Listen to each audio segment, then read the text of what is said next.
Welcome back, everybody.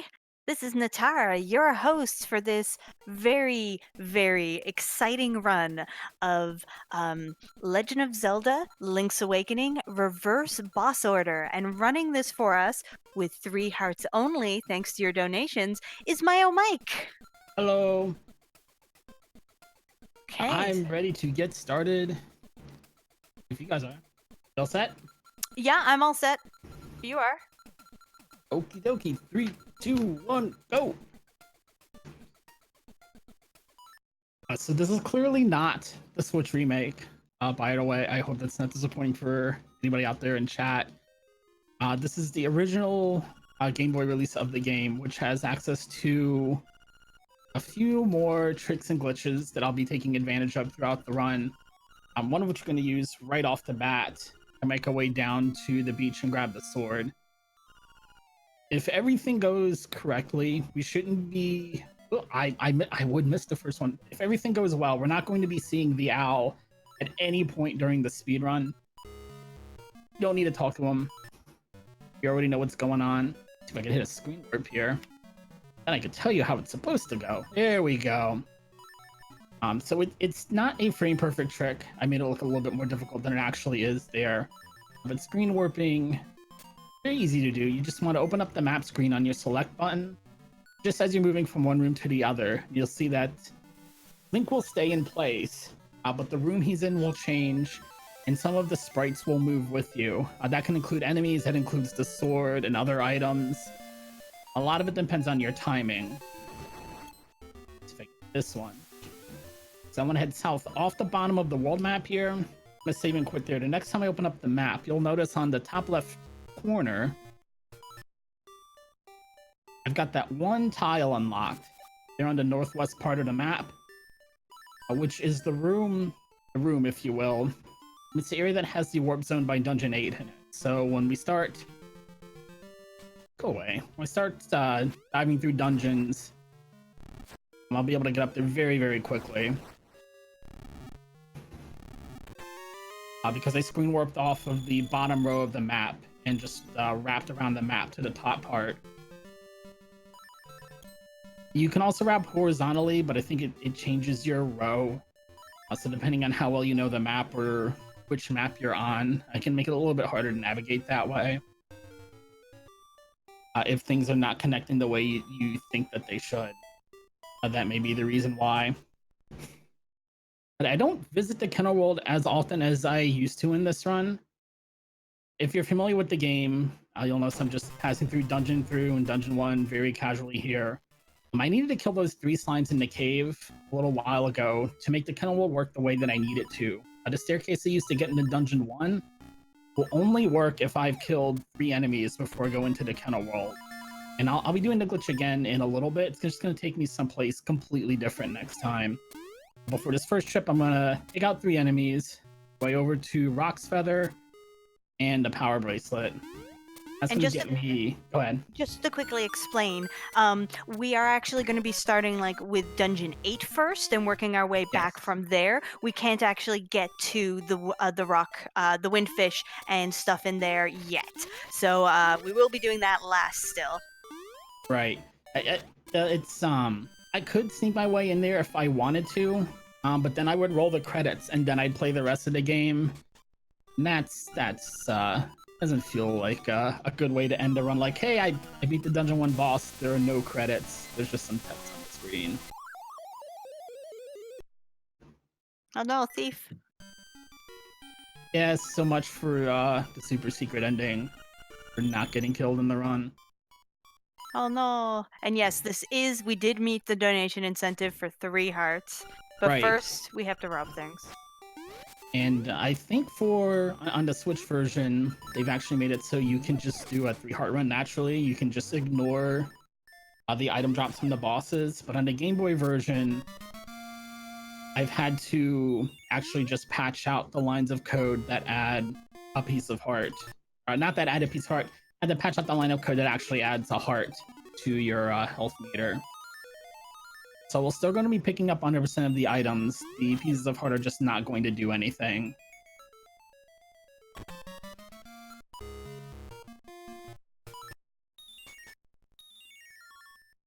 gonna take another trip into the Kenner world here. Not really going into the Kenner world to be oh, I gotta go fish. I almost forgot to go fishing. Oh, that would have been really, I would have been short one seashell later and been, or rather one piece of heart later, very confused. This is the first time you can actually go fishing in the Legend of Zelda series. Very, very simple. See this little small fry here. Get over here. Yay! Also, while you're fishing, I'm going to read off 2 quick donations. Go for it.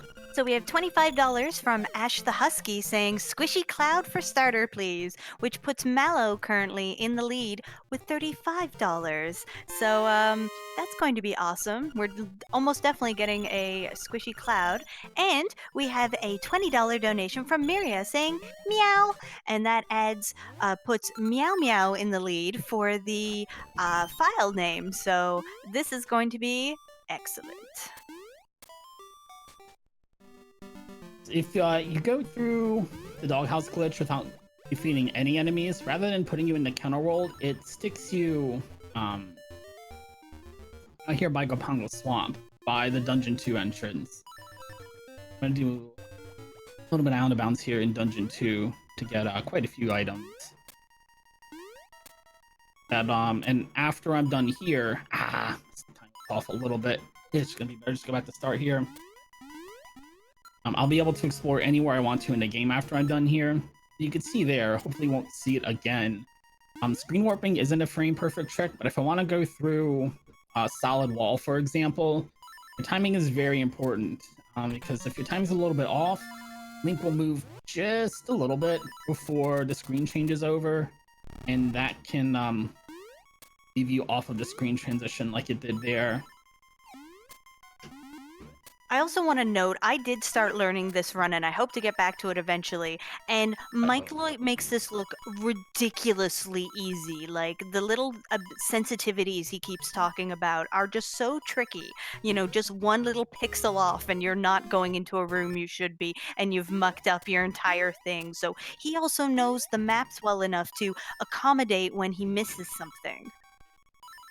Right. And unfortunately for screen warping, these big empty rooms here are just filler rooms in the game data.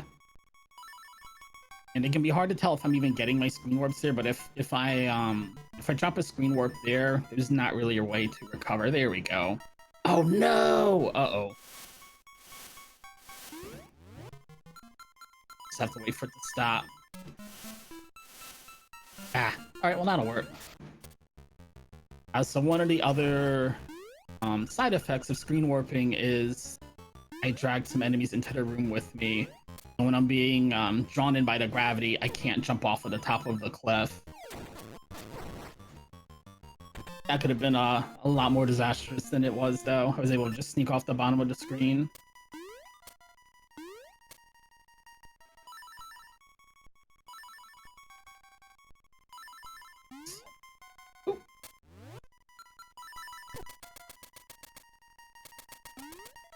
And sneaking through the, going through the stairs there lets me save and quit to the entrance of Dungeon 3, rather than the entrance of Dungeon 2. It's gonna put me right by the warp zone for Dungeon 8. I'm gonna actually go start our trip through the dungeons here. Get this last part. Oops. Oh, you punk. I forgot they had 2 health. Let's try that again. Get out of here. I have to be careful with that one in particular. I've done a couple of times a neat trick where you grab a piece of heart and you die at the same time. Which is nice because you get to duplicate your piece of heart, but you can't actually use that for progression towards 100%.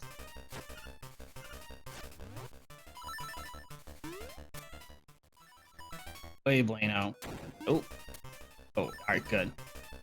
He slid off the bottom for me.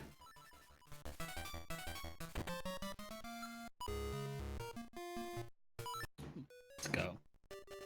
I seriously love how you bring your punchy friend with you. It's like, thanks, punchy friend. Yeah, but please don't go punchy. Please don't punch me, though. No punchy, no punchy.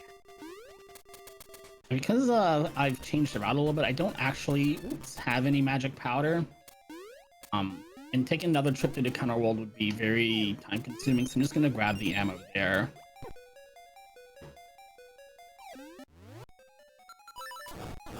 There were flying bombs there, but if I don't actually acquire bombs legally, those bombs don't actually get added to my inventory.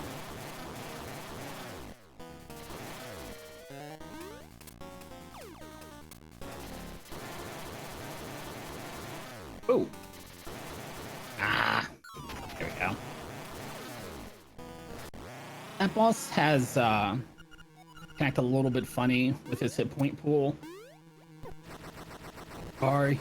There we go. I don't know why he got stuck in the corner.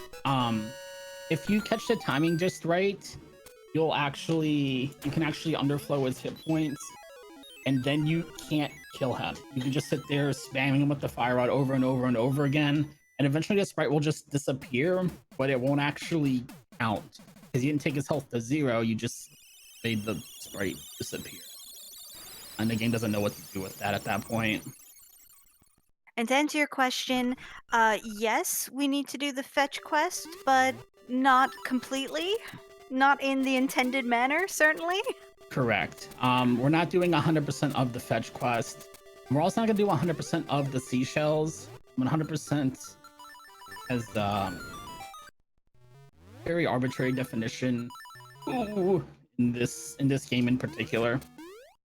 We're gonna be getting 20 of the 26 seashells, and then when I trade those in for the level 2 sword, the last 6 seashells will just disappear from the map. So there are no more seashells to get, which the community has defined as being 100% of the seashells.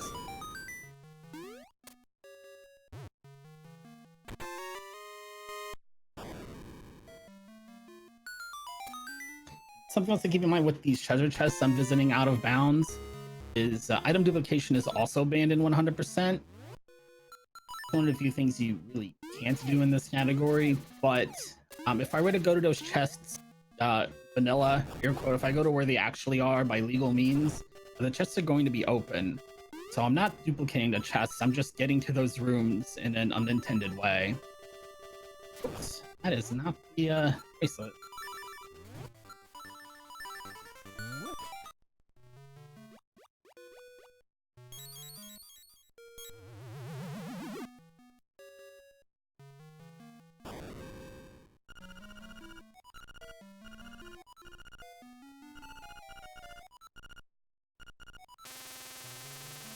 They did a very good job in this game of making the game feel very, very large. There's so many tunnels and caves and rooms and stuff to explore in this game. But if you can actually go through game data and break through the boundaries, see the game's a lot more compact in game data than it feels like when you're playing through vanilla. All 3 of these rooms that upgrade my inventory space are just right next to each other. But they're actually very well spread out on the world map. Obviously, it's not meant to be able to sneak from one to the other like this.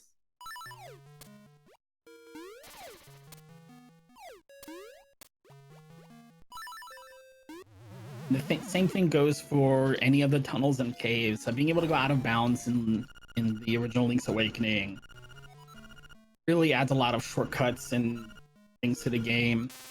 The more you kind of just explore and goof around out of bounds in this game, the more cool stuff you'll find, the more hidden shortcuts there are, or strange things the game will do sometimes, depending on where you've managed to explore and get lost into.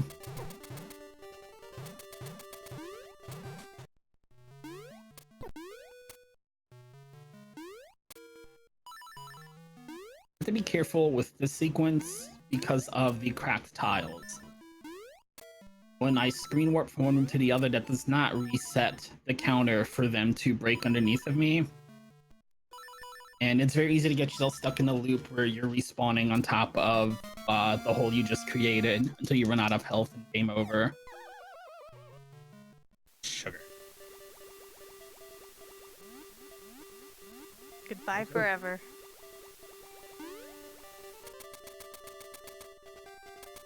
Usually I dip into the cave. I can look in the house a little bit. You can see there's our good friend Luigi. He takes care of chickens in this game. After you clear Dungeon 7, if you have the Flying Rooster, the Flying Rooster goes over to Luigi's to live there for the rest of the game. We're also going to see a couple of other cameos. There are Kirby's, kind of Kirby's. They're called anti-Kirby's in this game. There are plenty of Goombas. And we're going to be seeing Wart from Super Mario Bros. 2, but only kind of, and you'll see what I mean when we get to that part of the run. He's here. And just not all of them is here.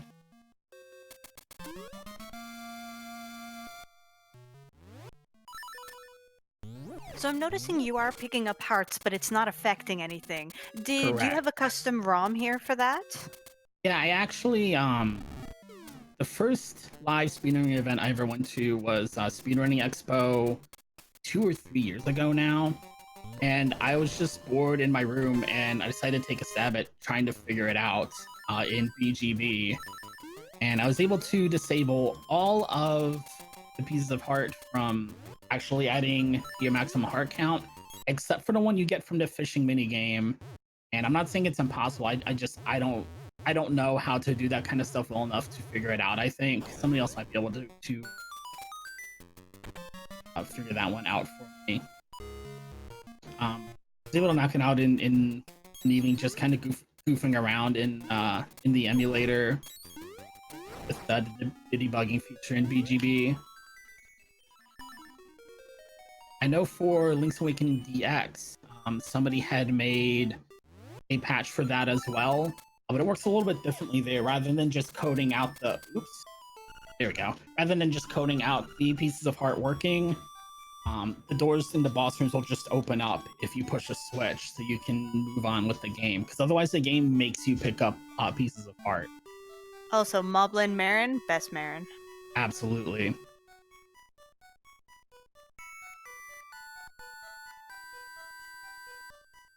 I believe that's because of the screen warping in the way you did it. Right, when we screen warped over the loading trigger for the correct sprite sheet. And while Marin's doing their thing, we got a $10 donation from Valvalis Skunk saying, "Come on, let's see some Final Fantasy IV in Super Mario RPG Rando." So that is going towards the Kulex layer in Super Mario RPG, I believe. So we just need $30 to meet that.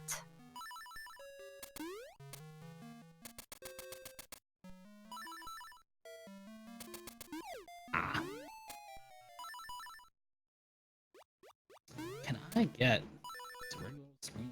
Thank you. Ooh. Didn't even have to be a good one. Hot update. Pidge Zero is terrified of doing that incentive, so let's meet at $30. Oh, we want her to be here. Pidge is fantastic.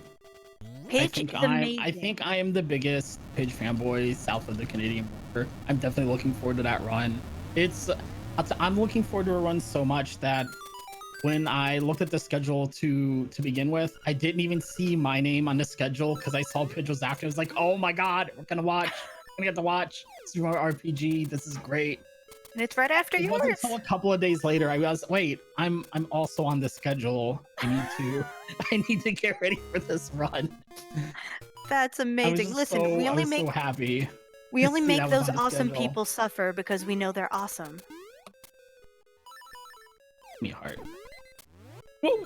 I forgot you did that. Okay, leave me alone then.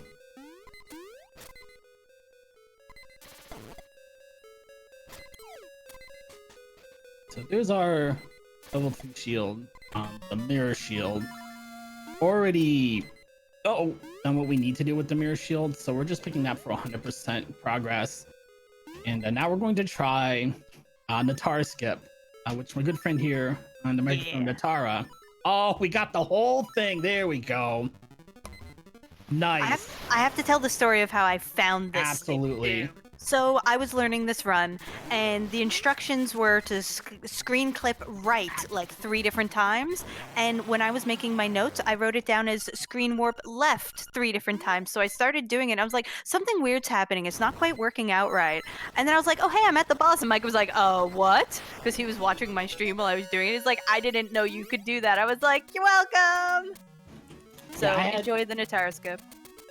which is why I always emphasize, if you play around with screen warping in this game, there's just so much you can just stumble into. It actually took a little bit more work than that, because she got into the boss room, and then I tried it, and after I beat the boss, the game just hard locked. Then I got into the boss room again, and the game just froze immediately, and it took a little bit of figuring out to realize what's going on there. So you added a nice bit of RNG to the run. We actually got the full entire Natara skip there, which let us skip the opening cutscene, let us get it hit in on the boss early. We didn't have to read any of the text, didn't have to watch him fly around. That was a really nice skip. Sometimes what will happen though is the room right before that is one of those rooms with the crazy flying tiles that'll fly out and kill you. And if you drag those into the boss room, a tile will break out, or the floor underneath you will disappear, and then you'll fall in, and then the game will crash because it just doesn't know what to do. You're not supposed to be able to fall through the floor in that room. There's nowhere for you to go. The boss is on the screen, so the sprites are getting overloaded, and the game will just give up and freeze. Which is Ultra's revenge, obviously. Obviously. But you can oh, come on. You can also get the skip in a way where you end up having to watch the whole cutscene anyway, but you're still able to go out of bounds in that room and walk wherever you want to, which is not usual, and that will still save you time, even if you get it that way. I'm not getting... My screen warps are just a tiny little bit off, and I'm just missing it on this one sequence.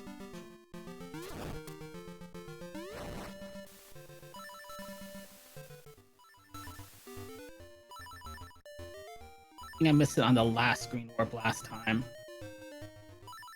Come on. Screen warping in the water is so much fun. The physics when you're moving in the water just make everything work just different enough to make it a real pain in the neck.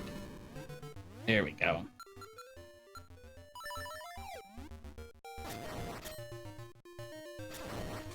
And thankfully I've routed out one screen warp reward you've had to do, and then I added another one in there to get down here from the raft game. Oh, got them.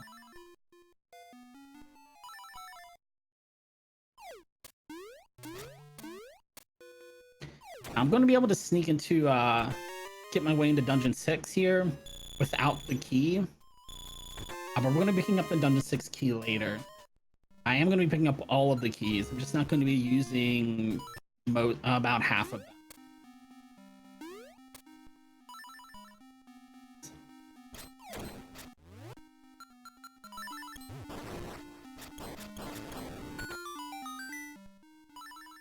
This is for the level 2 bracelet, which would be used to pick up those big elephant statues, but I'm just going to screen warp through them. And you can screen warp the rotating door up a screen as well and get 2 screens of movement out of that. Which looks cool, it may not be, but it looks cool, and that's what's important sometimes.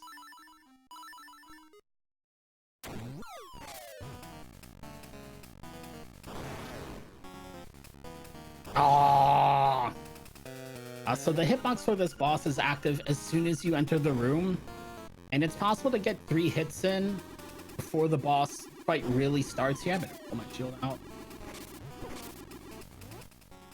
But when you come in from the side, the jar is in a perfect place to cost you a little bit of time.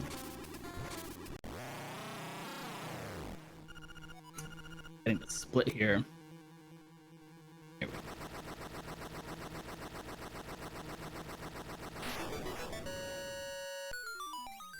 When you're going through the front door there, the way you're supposed to, it's very easy to get all 3 hits in.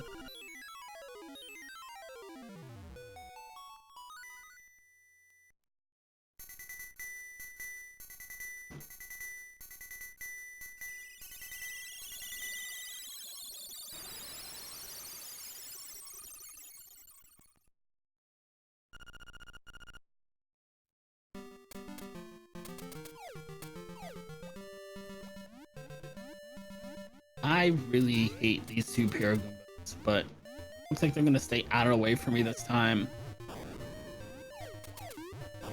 The bombs can hit you underwater, and if they hit you when you're swimming, that's a very, very strong knockback. And it's never in the direction you're trying to go in.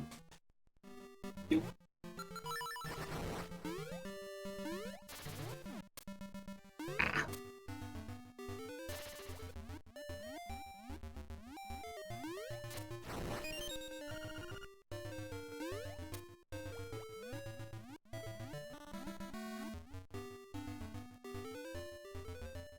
Do this screen warp here, you might see that the statue is going to move out of the way, and you can absolutely go down the staircase there if you do that. When you leave that cave, however, if you haven't moved a statue, it's going to respawn and be in the way. And if you don't actually have the scale to make the statue move, you're just going to be stuck there unless you have the ocarina. And you'll, if you save and quit at that point, you'll just soft lock your save file. You won't really be able to get out of there.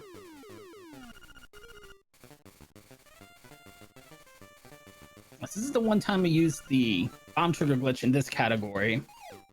If you can drop 2 bombs in a 4-frame window, the game's going to start, to play whatever cutscene or special event is supposed to happen in the room.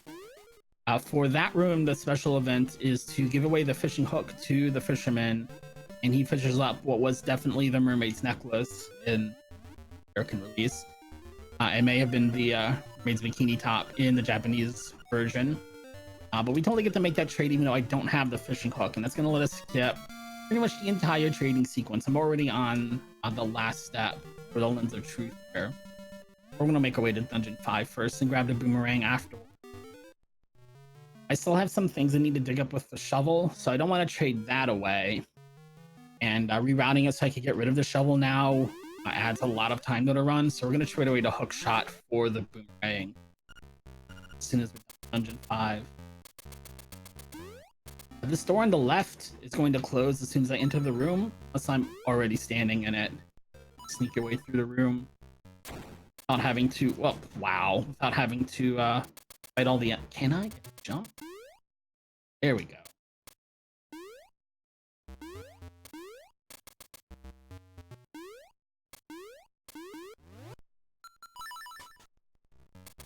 Aww.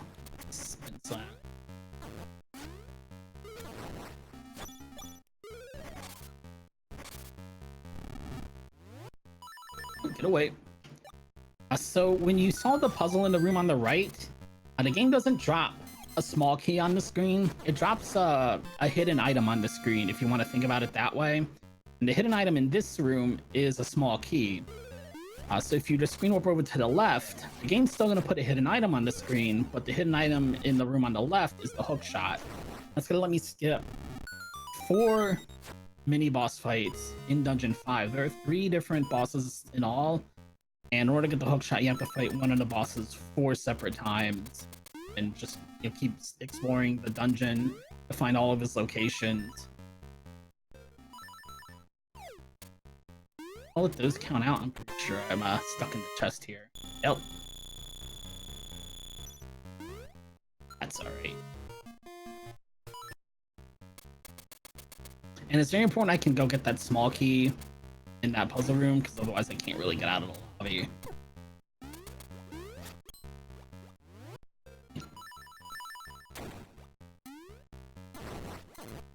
Hi. There we go. Very quickly, you can probably see the menu was a little bit laggy when I opened it up there. And that is due to the fire rod glitch. Not gonna try it again though. If you open up the inventory screen when you hit the fire rod, or the magic rod I should say, if you hit it with the proper timing, the game gets stuck on the instruction to draw a fireball on the screen. And if you time it correctly, the game will just draw fireballs on the screen until there's no more room to draw more sprites. And then you can bring all the sprites into the next room. So for rooms where you have to defeat all the enemies to move forward, you can use that glitch to, air quote, defeat all the enemies. There are no more enemies on the screen. Aww. So that must mean you've defeated them all. All right. There we go. And it's very important when you get a grab on this boss that you get 4 hits in. Regardless of what gear or what level your sword is or whatever items you may have collected, it's going to take 8 sword slashes to take that boss out.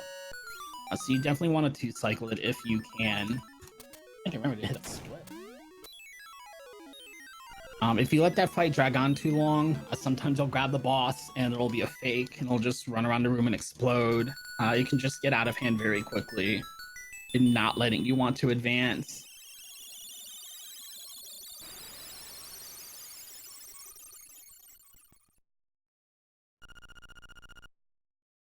You can also screen warp in side-scrolling rooms like this. I'm not going to really do that except for one time in Dungeon 2.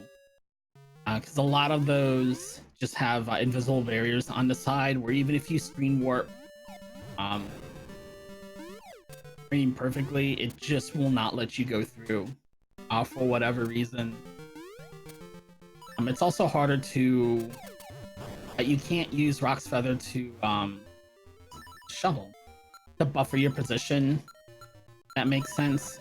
I'll be able to show it off in the cave here, what I mean. Because you can't change rooms when you're in the air.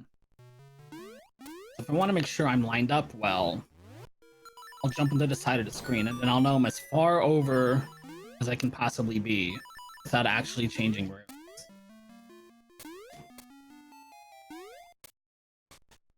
There we go.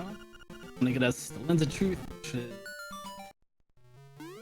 I guess the end of the trading sequence, if you count the boomerang, it's something separate, but only thing left to trade for now is the boomerang, and we're gonna be trading the shot for that. I didn't get a good one. Ah.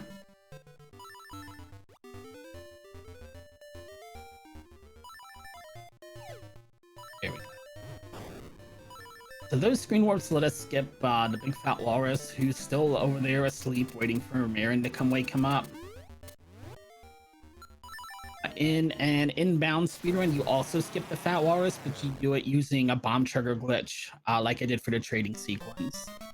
And you do it a little bit differently there. You have to do it on a screen transition. It's a lot more difficult than the one for skipping the trading sequence.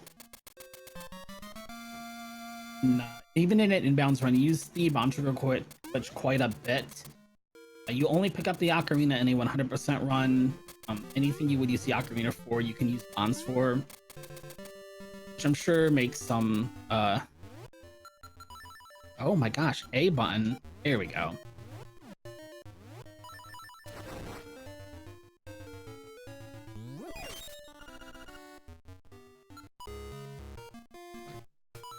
Or make some statement using we're not going to sing our way to the end of the game. We're going to just blow everything up.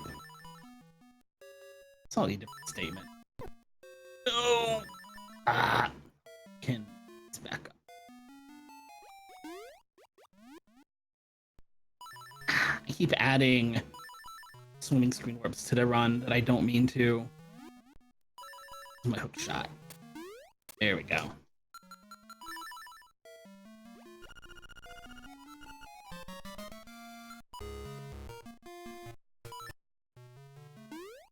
So now we gotta count to 6 all over again.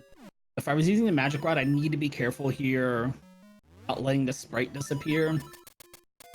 But the boomerang will take things out instantly anyway. 2. Just want to make sure even now the sprite disappears. 5. And on this one, you want to be careful. If you knock him into the pit, that doesn't count.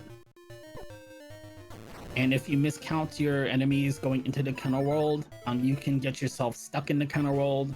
If you do it really wrong, you can do it so you get stuck in the kennel world and your save and quit point becomes the kennel world, and then you're really in a lot of trouble.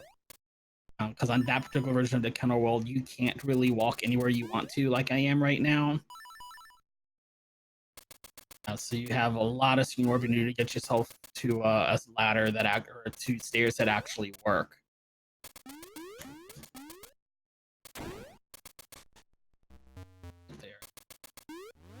way too far.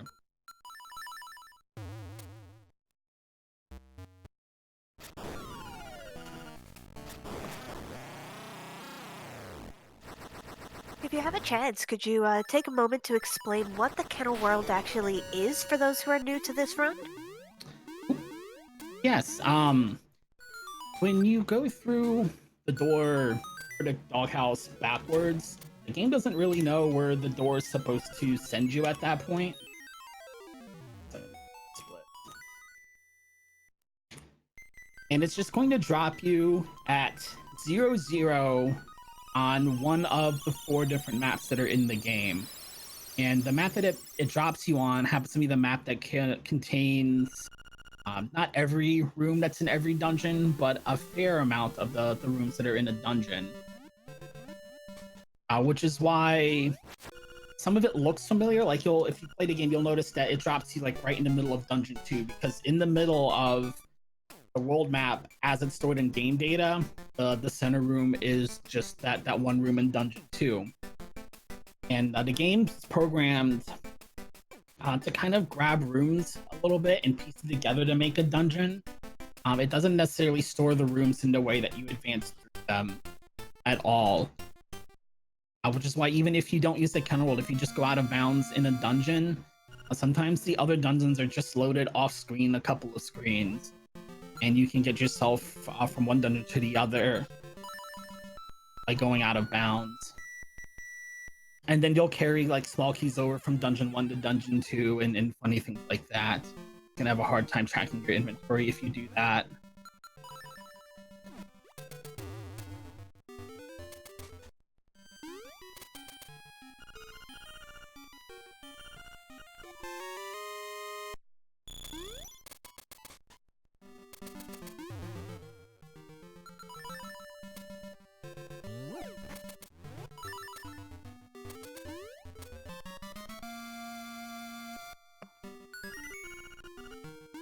While we have a chance, can I read out a quick donation? Absolutely. We have $30 from Ash the Husky saying, "Hi, sorry, Paige, I love you, but I gotta meet this incentive." So that does get us to the Kulix bid war, I believe. So, or the donation incentive. So it does mean we still have $70 left to meet in order to get that Booster's Curtain mini game. So we definitely want to see that because, come on now, Booster, we want to see this.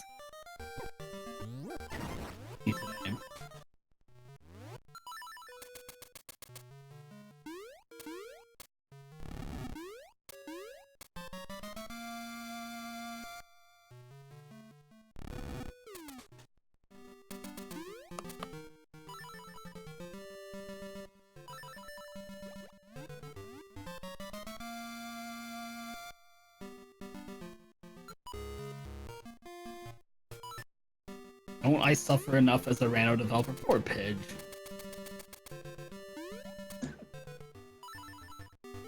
Where are my bomb arrows?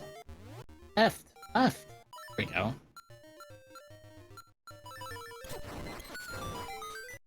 I don't want to hold on to my potion here. This is such a sad room.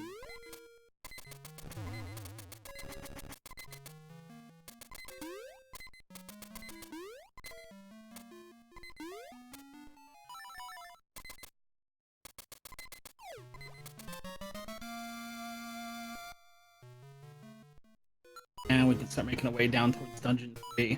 I still need to get the Dungeon 3 key.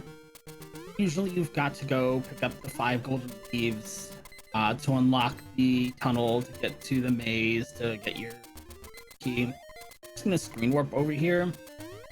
Only issue is when you screen warp, sprites, not only do the sprites move around, but any items that are hidden underground or underwater also move around. So just gotta reset the room there. Even though it looks like it's one of the golden leaves, that is actually the Dungeon 3 key. That was a whole tile too early to jump. Okay. Save and quit here, because there are quite a few ways to lock up the game in this cave.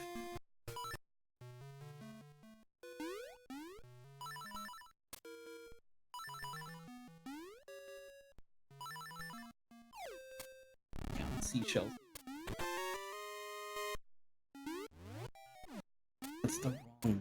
didn't. Oh, I didn't look up the one by Dungeon 3. No, no, no. Went right too early.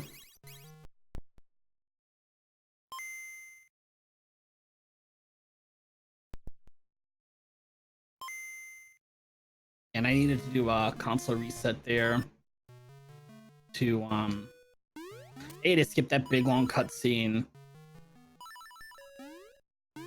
But I'm also just gonna be stuck in the terrain there. That was a bad room to move into. That was the room you trade in your seashells in, though. So we'll be seeing that room, Vanilla, here in a little bit. Just a little too early to go there. I'm gonna go on the second row, second column here, and here's our good friend Wart from Super Mario Brothers 2. He and his band of frogs are going to play a song for us. Best song or best song? Absolutely best song.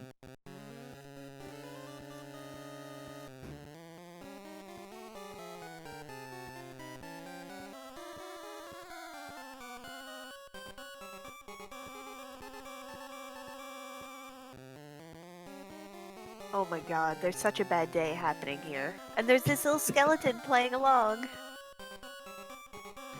If you come in with the low heart beeping, the beeping replaces like half of the instruments in the song there. It's pretty sad.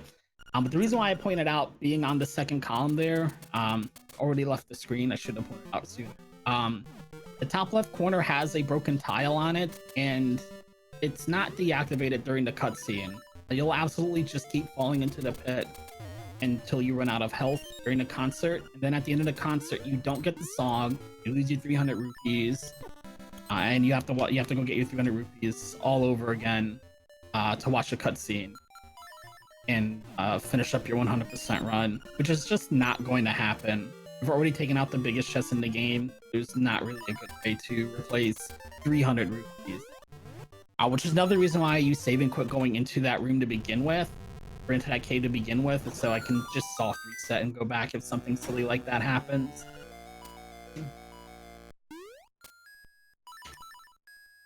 And walk. There we go. There's the boss room. I So just 100%.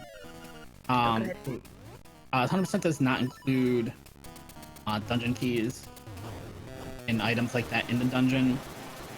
It's just the major items that are on your inventory screen here. Whoops. This boss is very weak to the magic rod. You still need to use the sword to split up the eyeballs, but you can take them out individually. The magic rod.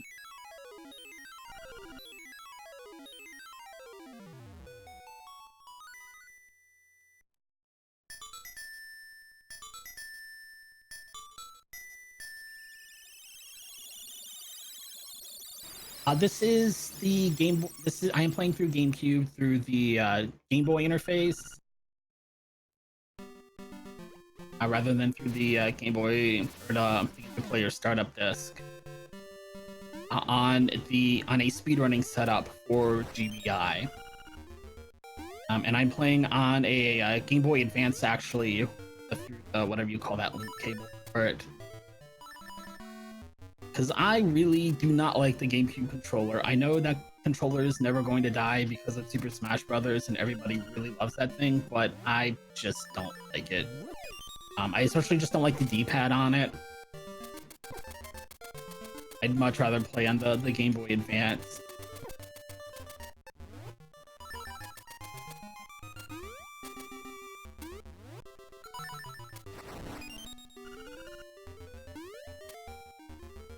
This is 20. Yeah, that's 20.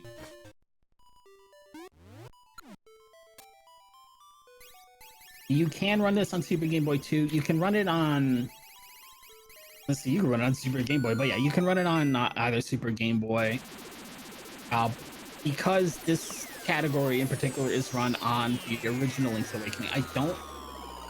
Does, oh yeah, Link's Awakening X has to work on the Super Game Boy, because it has that cool border that the original one doesn't have. So I guess you could run either one of them on Super Game Boy without it.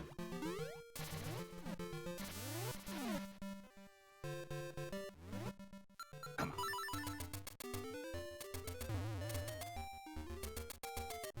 You had to wait to grab the items.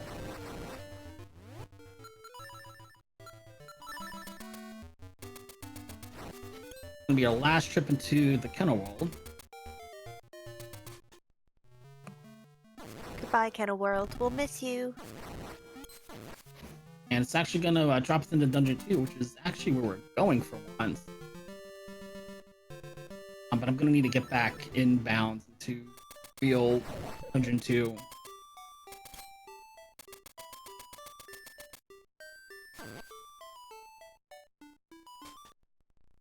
Ah.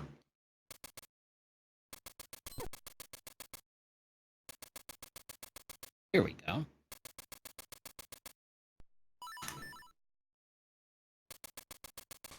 Ah.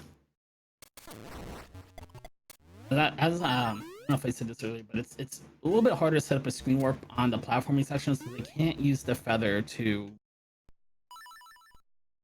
buffer my position. Screen warp through. I'm gonna spin back out into Dungeon 2, and now I've got this weird walk through walls, but not all walls, super swim thing going on. I think the game is loading graphics on screen for one room, but it's loading collision for a different room. It's the only thing that makes sense to me, at least. And look, there's Ward again. He's stuck in the Genie's magic bottle. The bottle's not going to be able to bounce around here. I've only got 2.5 hearts, and I have no, I don't have the medicine, so I better actually dodge here. Would you say you have a froggy in a bottle? I do.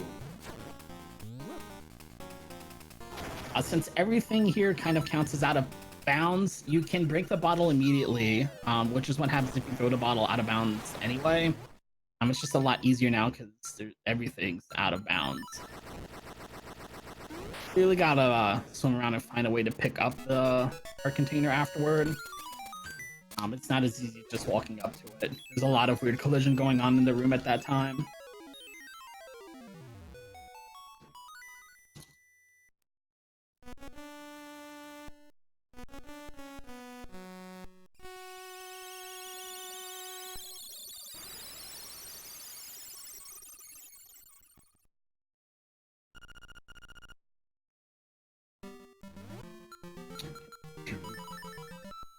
Probably another potion. I'm not gonna. I'm gonna have faith in myself. I believe I'm not gonna need that secret medicine the rest of the run.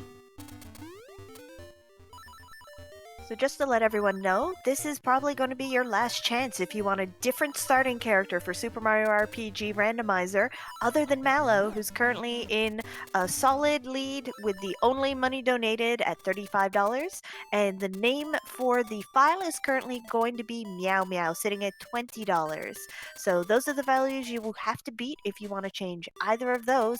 Plus, we do still need $70 in order to get that Booster's Curtain minigame. I'm not sure if that one needs to be done before the run actually starts or not, but the other two certainly do. Because we're heading into the last dungeon now, and we're not going to be seeing the Windfish Egg. So as soon as we're done with Dungeon 1, we're going to be coming up to the... More quickly. Over screen warp. I'm going to try and do Dungeon 1 without grabbing any keys. There's a chance that the boss room will just lock up on me, but we'll see what happens. This might be okay.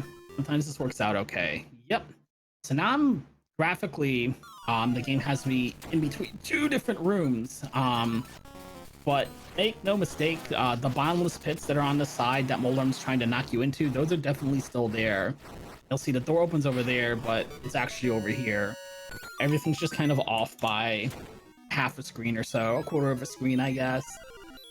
But the pits are still there. If I fall down them, it will reset the boss fight. Sometimes that cutscene will just crash rather than let me keep playing.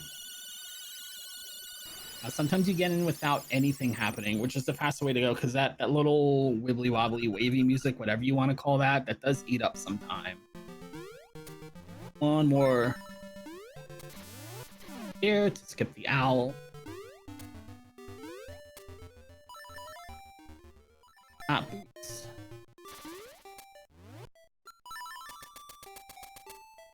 Then to last dungeon now, we're heading to the Windfish Egg, which is this house. Two more items I need to pick up for the final boss rush. That's gonna finish off last heart.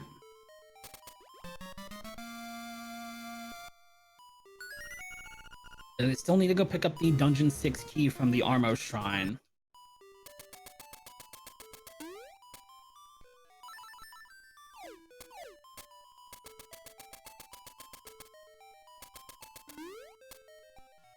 It's gonna be left for 4 or 5 rooms here. I love how walls are merely a suggestion in this run. Absolutely. Screen warping was patched out of every DX version of the game. It's in, I think it's in every version of the original, except maybe 1.2, but no reason for you to run on 1.2 in any case. The flip side of that is pretty much anything cool made for this game was made for the DX version. All of the level editors and ROM editors and stuff like that were made for the DX version. The randomizer, I'm pretty sure, only works on the DX version. So anything like that, you're gonna need to play on the Game Boy Color.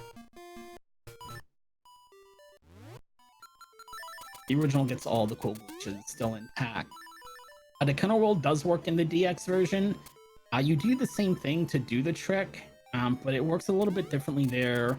Namely that chests in the Kennel World work in the DX version. In the original version, if you open up a chest in the Kennel World, it'll glitch out the sound. Videos will not be very happy.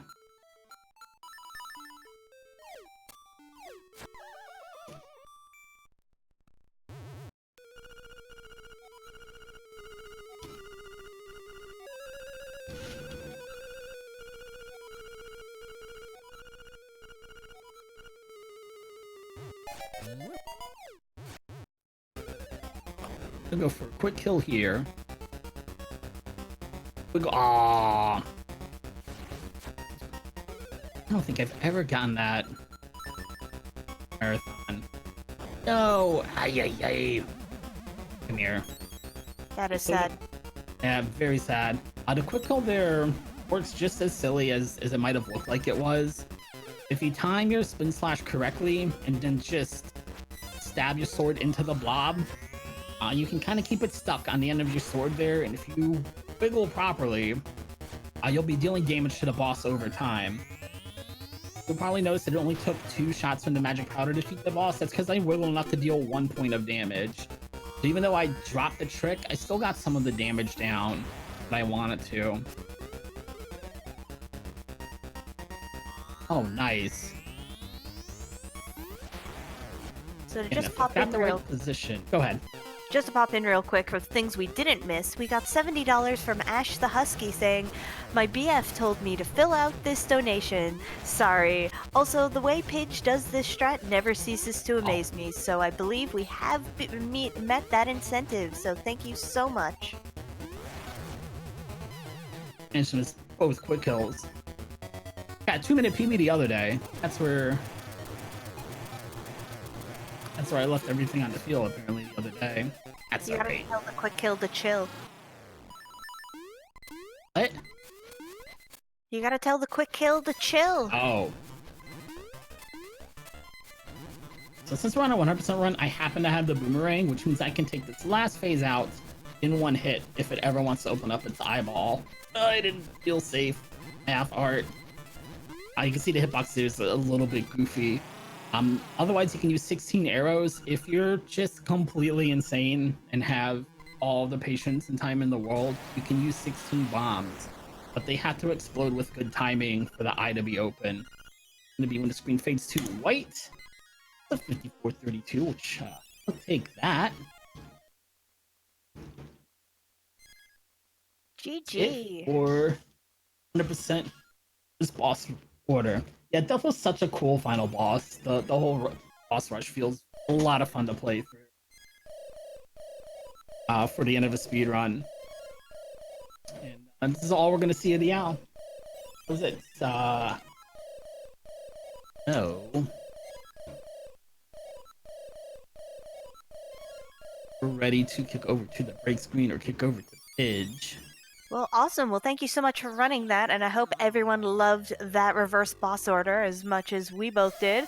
And yeah, definitely check it out. Mike definitely runs this on a regular basis and is always finding lots of new kind of tips and tricks for doing that. So thank you so Yeah. much, Mike. Well, thank you for having me. Anytime. Okay, so we'll toss it over to our restreamer. We're gonna get ready for Pidge's Super Mario RPG randomizer run, and we are going to be switching restreamers, I believe. And as such, we will be taking down the stream shortly, just for a few seconds. So don't panic or do, I'm not the boss of you, and we'll be back soon.